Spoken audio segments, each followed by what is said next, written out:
Okay, so as you may have just guessed, we are talking about the supported spear. So for us, we're like a freestyle taekwondo club. This is in our patterns, what you might know as hyung or tul, or if you come from Japanese styles, you know as kata, things like that. Sequences, patterns, forms, whatever you like.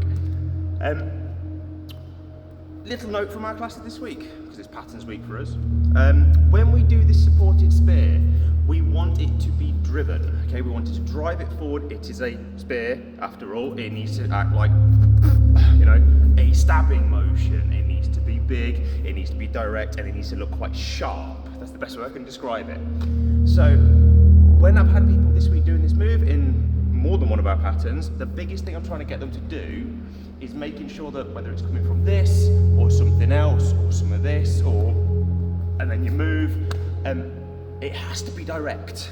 It has to be direct. So usually it will come out of like a double knife hand block, what we know as a double sudamaki. When we move, this backhand that's going to do the next spear needs to be drawn. Okay, we pull it to increase the range of motion we're going to use for the spear. Then when we step through, it looks bigger.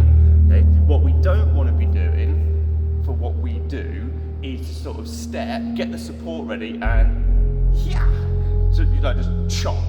It's not a chop, okay? I see people do it, usually when they're learning, because they're newer, you know, they're just figuring it out.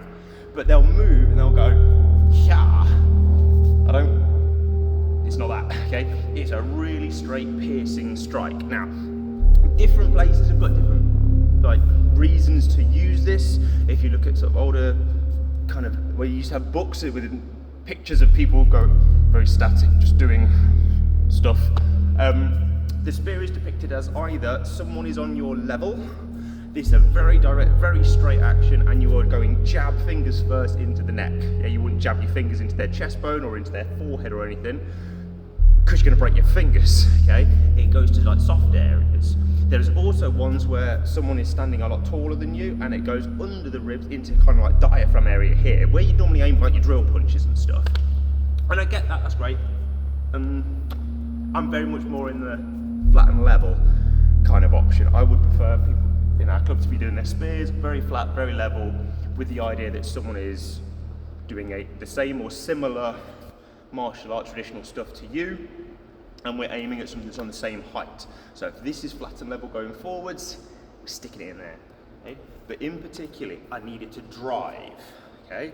Not this, not this, which again, I get this sort of hacking motion every now and again, which is really peculiar, because I've never shown it like that.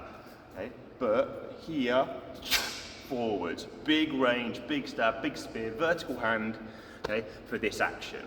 Okay, so that's what we want. So as you saw at the beginning, we are aiming for this, down the middle, okay, really sharp, really pointy, really fast, almost driven, like what we say is like chundan charugi, like stepping and punching, okay, drill punch, and it's same action. That's what we want.